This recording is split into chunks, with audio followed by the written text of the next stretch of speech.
ರಾಜ್ಯದ ಹಲವೆಡೆ ಮಳೆ ಮುಂದುವರೆದಿದೆ. ಇವತ್ತು ಕರಾವಳಿ ಜಿಲ್ಲೆಗಳಲ್ಲಿ ಭಾರೀ ಮಳೆ ಅಂತೇಳಿ ಹವಾಮಾನ ಇಲಾಖೆ ಎಚ್ಚರಿಕೆಯನ್ನು ಕೊಟ್ಟಿದೆ. ಕರಾವಳಿಯ 3 ಜಿಲ್ಲೆಗಳಿಗೆ ರೆಡ್ ಅಲರ್ಟ್ ಅನ್ನ ಹವಾಮಾನ ಇಲಾಖೆ ಘೋಷಣೆ ಮಾಡಿದೆ. ಇವತ್ತು ಭಾರೀ ಮಳೆಯ ಮುನ್ಸೂಚನೆಯನ್ನ ಕೊಟ್ಟಿರೋದ್ರಿಂದ ಆ ಭಾಗದಲ್ಲಿ ಏನೆಲ್ಲ ಎಚ್ಚರಿಕೆ ಕ್ರಮಗಳನ್ನು ಕೈಗೊಳ್ಳಬೇಕು ತಾಲೂಕು ಆಡಳಿತ ಅದನ್ನೆಲ್ಲ ಮಾಡ್ತಾ ಇದೆ. ಉತ್ತರ ಕನ್ನಡ, ಉಡುಪಿ, ದಕ್ಷಿಣ ಕನ್ನಡ ಜಿಲ್ಲೆಗಳಿಗೆ ರೆಡ್ ಅಲರ್ಟ್ ಘೋಷಣೆ ಆಗಿರೋದ್ರಿಂದ ದಕ್ಷಿಣ ಕನ್ನಡ ಜಿಲ್ಲೆಯ 4 ತಾಲೂಕುಗಳ ಶಾಲೆ ಕಾಲೇಜುಗಳಿಗೆ ಪಿಯುಸಿ ತನಕ ರಜೆಯನ್ನ ಘೋಷಣೆ ಮಾಡಲಾಗಿದೆ. ಮಂಗಳೂರು, ಉಲ್ಲಾಳ, ಮುಲ್ಕಿ, ಮೂಡುಬಿದ್ರೆ, ಬಂಟ್ವಾಳದಲ್ಲಿ ರಜೆಯನ್ನ ಘೋಷಣೆ ಮಾಡಲಾಗಿದೆ. ಇನ್ನೊಂದು ಕಡೆ ಉಡುಪಿ ಜಿಲ್ಲೆಯಲ್ಲೂ ಅಷ್ಟೇ ಶಾಲೆ ಮತ್ತು ಕಾಲೇಜುಗಳಿಗೆ ರಜೆಯನ್ನ ಘೋಷಣೆ ಮಾಡಲಾಗಿದೆ. ಇಲ್ಲೂ ಅಷ್ಟೇ ಅಂಗನವಾಡಿಯಿಂದ ಪಿಯುಸಿ ತನಕ ರಜೆಯನ್ನ ಘೋಷಣೆ ಮಾಡಲಾಗಿದೆ. ಇನ್ನು ಉಳಿದಂತೆ ಮಲೆನಾಡು ಭಾಗದಲ್ಲಿ ನಾವು ನೋಡೋದಾದ್ರೆ ಶಿವಮೊಗ್ಗ, ಚಿಕ್ಕಮಗಳೂರು, ಹಾಸನ, ಕೊಡಗಿನಲ್ಲಿ ಆರೆಂಜ್ ಅಲರ್ಟ್ ಘೋಷಣೆ ಇದೆ. ಇನ್ನು ಬೆಂಗಳೂರು ಸೇರಿದಂತೆ ಉಳಿದಂತ ಜಿಲ್ಲೆಗಳಿಗೆ ಯೆಲ್ಲೋ ಅಲರ್ಟ್ ಅನ್ನ ಹವಾಮಾನ ಇಲಾಖೆ ಘೋಷಣೆ ಮಾಡಿದೆ. ಕರಾವಳಿ ಭಾಗ ಮತ್ತೆ ಮಲೆನಾಡು ಭಾಗದಲ್ಲಿ ಭಾರಿ ಮಳೆ ಆಗುತ್ತೆ ಅಂತೇಳಿ ಹವಾಮಾನ ಇಲಾಖೆ ಹೇಳಿದೆ. ಅದರಲ್ಲೂ ಪ್ರಮುಖವಾಗಿ ಕರಾವಳಿ ಭಾಗದಲ್ಲಿ ರೆಡ್ ಅಲರ್ಟ್ ಇರೋದ್ರಿಂದ ಭಾರಿ ಪ್ರಮಾಣದಲ್ಲಿ ಮಳೆ ಆಗ್ತಾ ಇದೆ. ಮತ್ತೆ ಬಹುತೇಕ ಶಾಲೆ ಕಾಲೇಜುಗಳಿಗೆ ಅಲ್ಲಿ ರಜೆಯನ್ನ ಘೋಷಣೆ ಮಾಡಲಾಗಿದೆ. ಇದೇ ವಿಷಯವಾಗಿ ಇನ್ನಷ್ಟು ಡೀಟೇಲ್ ಆಗಿ ಇನ್ಫಾರ್ಮೇಶನ್ ಕೊಡ್ತಾ ಹೋಗೋದಕ್ಕೆ ಫೋನ್ ಸಂಪರ್ಕದಲ್ಲಿ ಕನೆಕ್ಟ್ ಆಗಿದ್ದಾರೆ ನಮ್ಮ ರಿಪೋರ್ಟರ್ ಕಿಶನ್ ಶೆಟ್ಟಿ. ಕಿಶನ್ ಶೆಟ್ಟಿ, ಮಂಗಳೂರು ಭಾಗದಲ್ಲಿ ರೆಡ್ ಅಲರ್ಟ್ ಇರೋದ್ರಿಂದ ಕರಾವಳಿ ಭಾಗದಲ್ಲಿ ಆಯಾ ಜಿಲ್ಲಾಡಳಿತ ಯಾವ ತರ ಕ್ರಮ ಕೈಗೊಂಡಿದೆ, ಎಲ್ಲೆಲ್ಲ ಸ್ಕೂಲ್ಗಳಿಗೆ ಮತ್ತೆ ಕಾಲೇಜುಗಳಿಗೆ ಎಲ್ಲಿ ತನಕ ರಜೆ ನೀಡಲಾಗಿದೆ?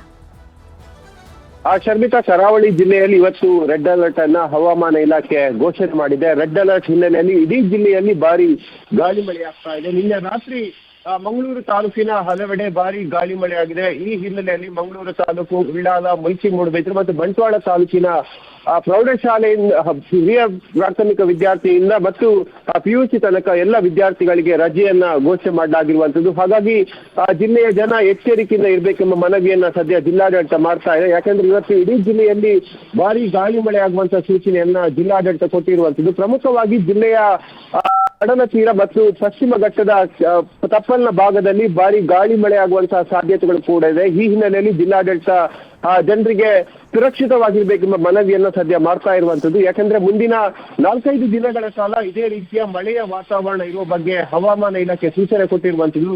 ಜಿಲ್ಲಾ 27ನೇ ತಾರೀಕು ತನಕ ಭಾರಿ ಗಾಳಿ ಮಳೆ ಆಗುವಂತಹ ಎಚ್ಚರಿಕೆಯನ್ನು ಕೊಟ್ಟಿದೆ. ಈ ನಿಟ್ಟಿನಲ್ಲಿ ಜಿಲ್ಲಾಡಳಿತ ಮೀನುಗಾರರಿಗೆ ಎಚ್ಚರಿಕೆಯನ್ನು ಕೊಟ್ಟಿದೆ. ಯಾವುದೇ ಕಾರಣಕ್ಕೂ ಮುಂದಿನ ಸೂಚನೆಯವರೆಗೂ ಸಮುದ್ರಕ್ಕೆ ತಮ್ಮ ನಾಡದೋಣಿಯನ್ನ ಇಳಿಸಬಾರದೆಂದು ಎಚ್ಚರಿಕೆಯನ್ನು ಕೊಟ್ಟಿರುವಂತದ್ದು. ಈ ನಿಟ್ಟಿನಲ್ಲಿ ಎಲ್ಲ ನಾಡದೋಣಿಗಳು ಈಗ ದಡದಲ್ಲೇ ಲಂಗರ್ ಹಾಕಿರುವಂತದ್ದು. ಪಶ್ಚಿಮ ಘಟ್ಟ ಭಾಗದಲ್ಲಿ ಗಾಳಿ ಮಳೆ ಆಗ್ತಿರುವಂತಹ ಹಿನ್ನೆಲೆಯಲ್ಲಿ ಅಲ್ಲಲ್ಲಿ ಮರಗಳು ಧರೆಗಳು ಇರುವಂತದ್ದು ಮತ್ತು ವಿದ್ಯುತ್ ಕಂಬಗಳು ಧರಾಶಾಯ ಇರುವಂತಹ ಪ್ರಕರಣಗಳು ಕೂಡ ಆಗಿದೆ. ಕೆಲವು ಕಡೆ ರಸ್ತೆ ಸಂಚಾರ ಸಂಪೂರ್ಣವಾಗಿ ಸ್ಥಗಿತ ಆಗಿರುವಂತದ್ದು. ಪ್ರಮುಖವಾಗಿ ಮಂಗಳೂರು ಬೆಂಗಳೂರು ಸಂಪರ್ಕದ ಶಿರಾಡಿ ಘಾಟ್ ಅಲ್ಲಿ ಕೂಡ ಅಲ್ಲಲ್ಲಿ ಭೂಕುಸಿತ ಆಗ್ತಾ ಇದೆ. ಚಾರ್ಮಾಡಿ ಘಾಟ್ ಕೂಡ ಈಗ ಅಪಾಯದ ಸ್ಥಿತಿಯಲ್ಲಿ ಇರುವಂತದ್ದು. ಈ ನಿಟ್ಟಿನಲ್ಲಿ ಜಿಲ್ಲಾಡಳಿತ ಆಯಾ ಕ್ಷೇತ್ರದ ಅಧಿಕಾರಿಗಳು ತಮ್ಮ ಸ್ವಕ್ಷೇತ್ರದಲ್ಲಿ ಇರಬೇಕು. ಯಾವುದೇ ರೀತಿಯಾಗಿ ಮಳೆಯಿಂದ ಅನಾಹುತ ಆದಂತಹ ಸಂದರ್ಭದಲ್ಲಿ ತಕ್ಷಣವಾಗಿ ಸ್ಪಂದನೆ ಕೊಡಬೇಕು ಮತ್ತು ಜಿಲ್ಲಾಡಳಿತದ ಗಮನಕ್ಕೆ ತರಬೇಕೆಂಬ ಜಿಲ್ಲಾಧಿಕಾರಿಗಳು ಕೊಟ್ಟಿರುವಂತದ್ದು. ಮುಂದಿನ 3 ದಿನಗಳ ಕಾಲ ಇದೇ ರೀತಿಯ ಮಳೆಯ ವಾತಾವರಣ ಜಿಲ್ಲೆಯಲ್ಲಿ ಇರುತ್ತೆ ಎಂಬ ಸೂಚನೆ ಕೂಡ ಹವಾಮಾನ ಇಲಾಖೆ ಕೊಟ್ಟಿರುವಂತದ್ದು. ಇವತ್ತು ರೆಡ್ ಅಲರ್ಟ್ ಇದೆ. ಮಳೆ ತೀವ್ರವಾದಂತಹ ಸಂದರ್ಭದಲ್ಲಿ ನಾಳೆಯೂ ಕೂಡ ರೆಡ್ ಅಲರ್ಟ್ ಆಗುವಂತಹ ಸಾಧ್ಯತೆಗಳು ಇರುವಂತದ್ದು. ಥ್ಯಾಂಕ್ ಯು ಕಿಶನ್, ಈ ಕ್ಷಣದ ಮಾಹಿತಿಗೆ.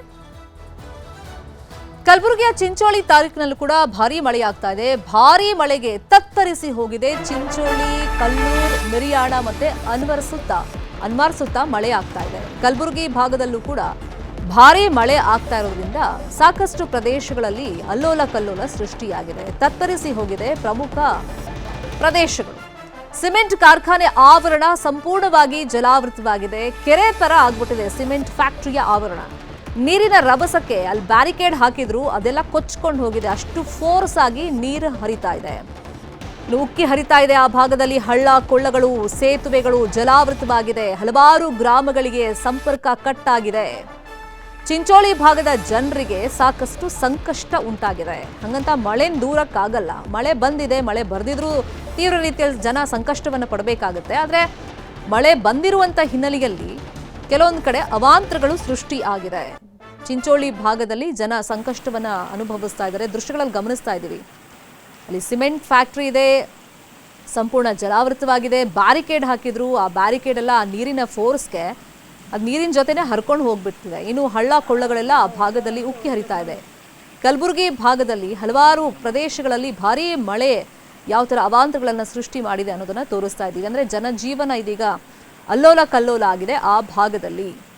ಹಲವಾರು ಸೇತುವೆಗಳೆಲ್ಲ ಜಲಾವೃತವಾಗಿರುವಂಥ ಹಿನ್ನೆಲೆಯಲ್ಲಿ ಹಲವಾರು ಗ್ರಾಮಗಳ ಸಂಪರ್ಕ ಎಲ್ಲ ಈಗ ಕಡಿತ ಆಗಿದೆ. ರಾಜ್ಯದ ಹಲವೆಡೆ ಇನ್ನೂ 3 ದಿವಸಗಳ ಕಾಲ ಮಳೆ ಮುಂದುವರಿಯುತ್ತೆ ಅಂತೇಳಿ ಹವಾಮಾನ ಇಲಾಖೆ ಆಲ್ರೆಡಿ ಎಚ್ಚರಿಕೆಯನ್ನು ಕೊಟ್ಟಿದೆ, ಮುನ್ಸೂಚನೆಯನ್ನು ಕೊಟ್ಟಿದೆ. ಅದರಂತೆ ಕಲಬುರಗಿ ಭಾಗದಲ್ಲೂ ಕೂಡ ಹಳ್ಳ ಕೊಳ್ಳಗಳು ಉಕ್ಕಿ ಹರಿತಾ ಇದೆ, ಸೇತುವೆಗಳು ಜಲಾವೃತವಾಗಿದೆ, ಸಂಪರ್ಕ ಕಡಿತವಾಗಿದೆ.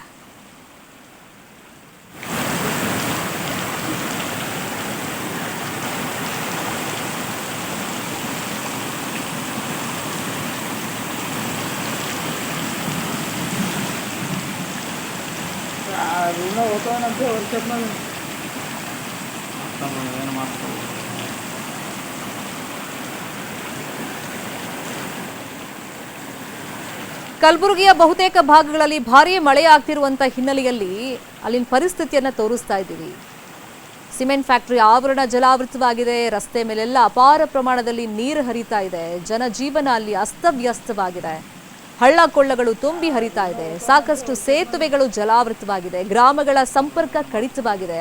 ಅಲ್ಲಿನ ನೀರಿನ ಫೋರ್ಸ್ ಎಷ್ಟಿದೆ ಅಂದರೆ ಅಲ್ಲಿ ಬ್ಯಾರಿಕೇಡ್ ಎಲ್ಲ ಹಾಕಿದ್ರು, ಅದೆಲ್ಲ ನೀರಲ್ಲಿ ಕೊಚ್ಕೊಂಡು ಹೋಗಿದೆ. ಚಿಂಚೋಳಿ ಭಾಗದ ಜನರಿಗೆ ಸಂಕಷ್ಟ ಎದುರಾಗಿದೆ ಮಳೆಯಿಂದಾಗಿ.